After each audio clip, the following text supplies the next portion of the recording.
Hi and welcome to Easy Spoken English Kanchi. In the series of videos, நம்ம long sentences using a specific pattern frame பண்ணிட்டு இருக்கோம். Last வீடியோல நம்ம if clause, relative clause and a main clause இந்த patternல sentences frame பண்ணோம். இந்த வீடியோல நம்ம when யூஸ் பண்ணி ஒரு clause and a relative clause with a main clause பார்க்க போறோம். Okay, so it's going to be an interesting video. Let's get started. First நம்ம லாஸ்ட் வீடியோவோட எக்ஸசைஸ் கொஸ்டின்ஸோட ஆன்சர்ஸ் டிஸ்கஸ் பண்ணிடலாம். அதுக்கப்புறம் இன்றைக்கான சென்டென்சஸ் பார்க்கலாம். ஃபர்ஸ்ட் கொஸ்டின், கஷ்டமாக இருக்கிற சப்ஜெக்டில் கவனம் செலுத்தி நல்லா படித்தா உன்னால் எக்ஸாமை பாஸ் பண்ண முடியும்.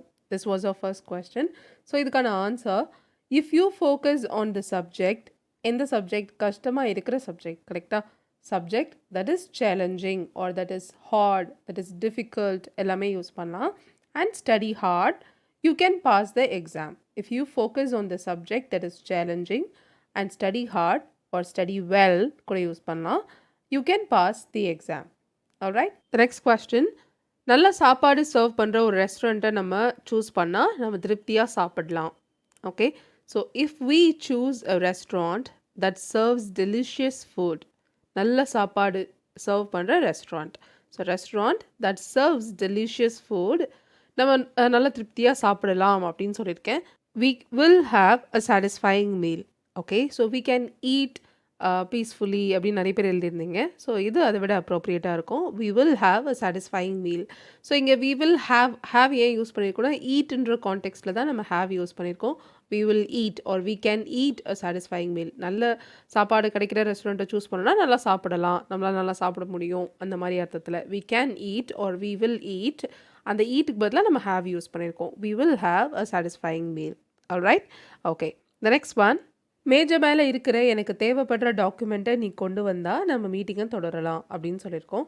ஸோ இங்கே டாக்குமெண்ட்டை டிஸ்கிரைப் பண்ணி 2 சென்டென்ஸ் வந்திருக்கு. ஸோ எந்த சென்டென்ஸை ஃபர்ஸ்ட் எழுதணும் அப்படின்றதுல தான் இந்த சென்டென்ஸில் விஷயமே. பாருங்கள், if you bring the document that I need which is on the desk. Okay, so இதை ஆர்டரை மாற்றி எழுதும் போது இன்டெண்டட் மீனிங்கை அது கன்வே பண்ண முடியாமல் போகலாம். அதாவது விச் இஸ் ஆன் த டெஸ்க்கை ஃபஸ்ட் எழுதிட்டு தட் ஐ நீடை செகண்டாக எழுதும் போது எனக்கு தேவைப்படுற டெஸ்க் அப்படின்ற மாதிரி அர்த்தம் கொள்ளப்படலாம். Okay, if you bring the document which is on the desk that I need, இப்படி சொல்லும் போது எனக்கு தேவைப்படுற டெஸ்க்கு மேலே இருக்கிற டாக்குமெண்ட்டை கொண்டு வா அப்படின்ற மாதிரி அர்த்தம் வரலாம். ஓகே, ஸோ எனக்கு தேவைப்படுற டாக்குமெண்ட், அந்த டாக்குமெண்ட் மேஜை மேலே இருக்குது, அதை நீங்கள் கொண்டு வந்தா அப்படின்றத நம்ம சொல்ல விரும்புகிறோம் இல்லையா? ஸோ அப்போ நீங்கள் இந்த ஆர்டரை சொன்னால் தான் கரெக்டாக இருக்கும். If you bring the document that I need which is on the desk, we can proceed with the meeting or start the meeting, get started with the meeting, இந்த மாதிரி எது வேணால் யூஸ் பண்ணலாம். Okay, alright. ஸோ இன்றைக்கான சென்டென்ஸஸ் start பண்ணலாம். இன்றைக்கி நம்ம எடுத்துருக்கிற pattern இது தான்.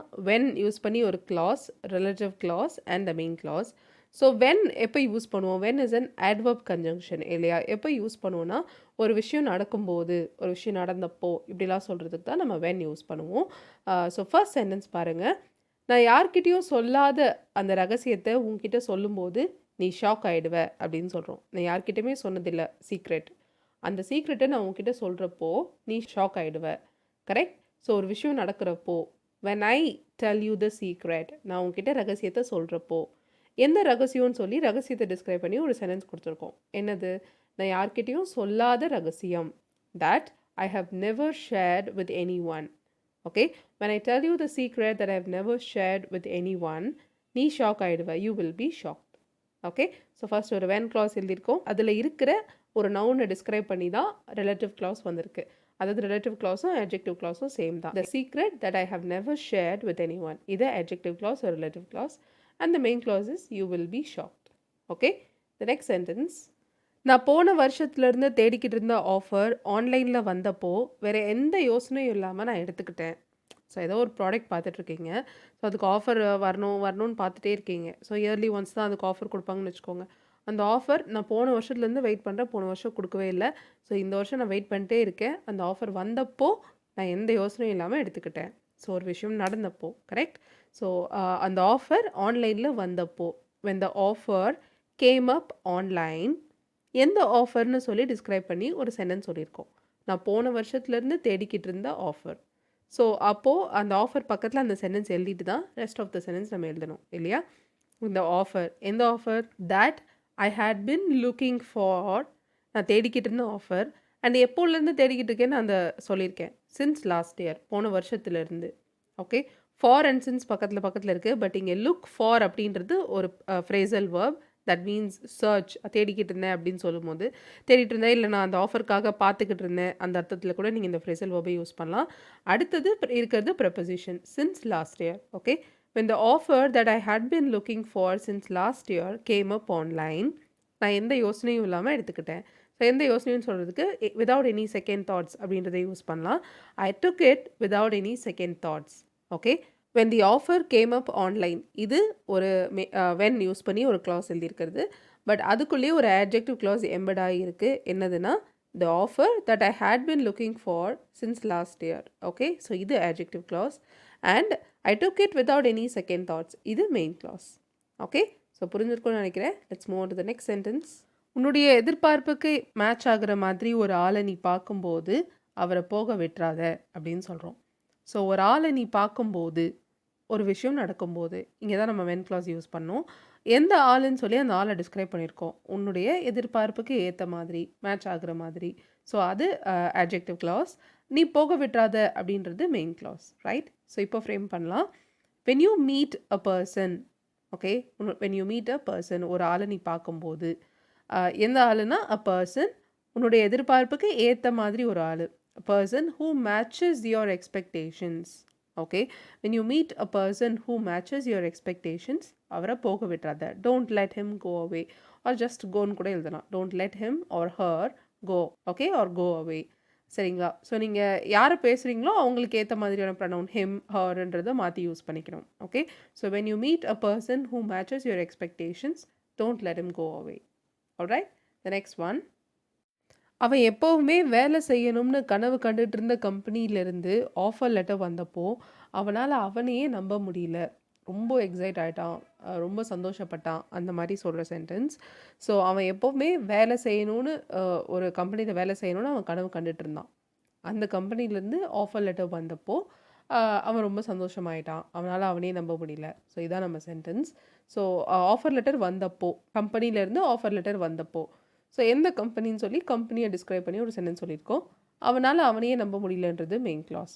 ஸோ இதை எப்படி ஃப்ரேம் பண்ணலாம்? when he received the offer letter, அவனுக்கு ஆஃபர் லெட்டர் வந்தப்போ, when he received the offer letter from the company, எந்த கம்பெனி? அவன் வேலை செய்யணும்னு கனவு கண்டுட்டு இருந்த company. the company that he had always dreamt of working for, இல்லை working in அப்படின்னு கூட சொல்லலாம். But dreamt of doing something தான், அதனால தான் இங்கே working அப்படின்னு எழுதியிருக்கோம். Okay, so when he received the offer letter from the company, இது when clause. அதுக்கு கம்பெனியை டிஸ்கிரைப் பண்ணி வந்திருக்கிற சென்டென்ஸ் adjective clause. என்னது? the company he had always, that he had always dreamt of working for, அவனால் அவனே நம்ப முடியல. he couldn't believe himself, இது மெயின் clause. ஓகே, ஸோ புரிஞ்சிருக்கும்னு நினைக்கிறேன். இன்னைக்கான சென்டென்சஸ் அவ்வளோதான். இப்போ இதே பேட்டர்னில் நீங்கள் ப்ராக்டிஸ் பண்ணுறதுக்காக 3 சென்டென்சஸ் கொடுத்துருக்கேன். ஃபர்ஸ்ட் அதை ரீட் பண்ணலாம். நீ கேட்குற பணத்தை கடைசியாக அவள் கொடுக்குறப்போ அவளை மேலும் பணம் கேட்காத. ஸோ ஒரு விஷயம் நடக்கிறப்போ, அவள் பணம் கொடுக்குறப்போ, ஸோ எந்த பணம்னு சொல்லி பணமை டிஸ்கிரைப் பண்ணி ஒரு சென்டென்ஸ் சொல்லியிருக்கோம். நீ கேட்குற பணம். ஓகே, மெயின் clause வந்து அவளை மேலும் பணம் கேட்காத. The next one. நிறைய சந்தேகங்களுடன் அவள் பாடின பாட்டை ஜட்ஜஸ் பாராட்டினப்போ அவளுக்கு ரொம்ப சந்தோஷமாக இருந்தது. பாட்டை ஜட்ஜஸ் பாராட்டினப்போ, ஒரு விஷயம் நடந்தப்போ, இது when clause. எந்த பாட்டுன்னு சொல்லி பாட்டை டிஸ்கிரைப் பண்ணி வந்திருக்க சென்டென்ஸ். நிறைய சந்தேகங்களோட அவள் பாடின பாட்டு. ஓகே, இதுதான் adjective clause. அவளுக்கு ரொம்ப சந்தோஷமாக இருந்தது, இது main clause. Okay, the last one. Free ice cream தர ஃபெஸ்டிவலுக்கு எங்கள் அப்பா என்னை கூட்டிகிட்டு போகிறப்போ நான் கணக்கே இல்லாமல் ஐஸ்கிரீம் சாப்பிடுவேன். ஸோ ஃபெஸ்டிவலுக்கு எங்கள் அப்பா என்ன கூட்டிகிட்டு போகிறப்போ, இது when clause. எந்த ஃபெஸ்டிவல்னு சொல்லியிருக்கோம்? ஃப்ரீ ஐஸ்கிரீம் தர ஃபெஸ்டிவல், அது adjective clause. நான் கணக்கே இல்லாமல் ஐஸ்கிரீம் சாப்பிடுவேன்றது மெயின் clause. ஸோ இந்த சென்டென்ஸை நீங்கள் இப்போவும் நடக்குது, எப்போவுமே எங்கள் அப்பா என்ன கூட்டிகிட்டு போகிறப்போ நான் சாப்பிடுவேன், இந்த அர்த்தத்தில் நீங்கள் சிம்பிள் ப்ரெசென்ட் யூஸ் பண்ணி எழுதலாம். அப்படி இல்லைனா பாஸ்ட்டில் இந்த விஷயம் நடந்தது அப்படின்னு சொல்கிறதுக்கு சிம்பிள் பாஸ்ட் யூஸ் பண்ணி எழுதலாம். பட் இதுக்கான ஆன்சர்ஸை நான் நெக்ஸ்ட் வீடியோட பிகினிங்கில் கொடுக்குறேன், நீங்கள் கண்டிப்பாக செக் பண்ணிக்கலாம். தேங்க்யூ ஸோ மச் ஃபார் வாட்சிங் this video till the very end. கண்டிப்பாக இந்த கொஸ்டின்ஸ்க்கு ஆன்சர் ட்ரை பண்ணி உங்களோட ஆன்சர்ஸ் எனக்கு காமெண்ட் பண்ணுங்கள். I will see you all in the next video. Till then, take care and bye.